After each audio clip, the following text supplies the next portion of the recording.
أعوذ بالله السميع العليم من الشيطان اللعين الرجيم.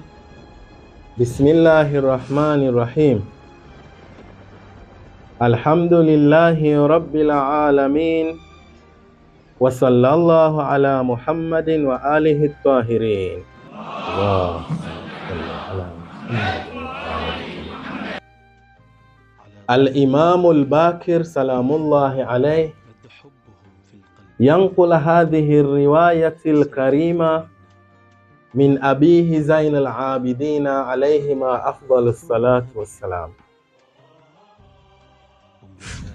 Riwaya hii tukufu nitakayowasomea leo inatoka kwa al-Imam al-Bakir alayhi salam, imamu watano katika maimamu watukufu wa nyumbani kwa Mtume sallallahu alayhi wa alihi wasallam. Yanqula hadhihi riwaya, anatuletea riwaya hii kutoka kwa baba yake Zainul Abidin alayhi salam, na anasema al-Imamu al-Bakir kwamba kuntu inda abi Zainul Abidin alayhi salam, siku moja nilikuwepo kwa baba yangu al-Imamu Zainul Abidin alayhi salam. Fajaa rajulun faqala li abi sayyidi ya ibn rasulillah aradtu al-mashi ilayka mastata'tu min alami fi qadami fi rijli.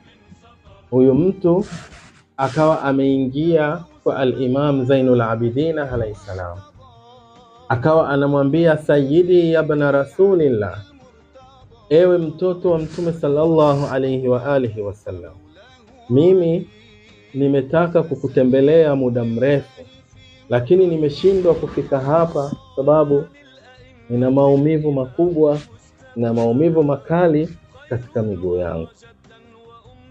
Maumivu haya akaadani ani sairi ilaikum ya ibn rasulillah, maumivu haya yamenizuia kukutembelea ewe mtoto wa Mtume sallallahu alayhi wa alihi wasallam.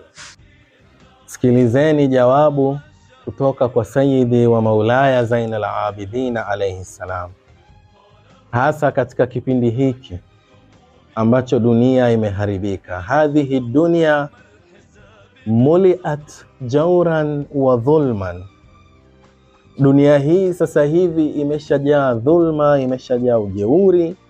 Magonjwa kama haya yanawapata watu, mengine ni magonjwa ya kutumiwa. Kwa hiyo jibu la al-Imamu Zainul Abidin alayhi salam litakufaa wewe na familia yako na watoto wako na jamii yako katika kipindi hichi kigumu ambacho magonjwa yanatumwa kwa watu. Watu wanatengeneza virus, wanawatumia watu. Al-Imam Zainul Abidin alayhi salam anamuuliza huyu jamaa, anamwambia aina ant min audhati al-Husayn alayhi salam. Al-Imam Zainul Abidin anamuuliza huyu sahaba aliyemtembelea nyumbani, akisema kwamba mimi nina maradhi yameniweka chini, ninakosa muda wa kuja kuwasalimia yenye watoto wa Mtume. Ndio anamwambia aina anta min audhati al-Husayn alayhi salam, wewe ufahamu kinga ya al-Imamu al-Husayn alayhi salam? Yule sahaba anajibu, anamwambia wa madhaka ya ibn rasulillah, sayyidi ya ibn rasulillah, ni kinga gani ya al-Imamu al-Husayn ewe mtoto wa Mtume sallallahu alayhi wa alihi wasallam? Al-Imam Zainul Abidin anatufundisha kinga hiyo, anasema suratul Fatih, awwal suratul Fatih ila ayati 7, mwanzo wa suratul Fatih, inna fatahna laka fathan mubina, mwanzo wa sura hii mpaka katika aya ya 7. Utasoma sura hii mpaka katika aya ya 7. Wa ana saufa akra alaikum biniyati shifa, na mimi nitawasomeeni sura hii kwa nia ya shifaa.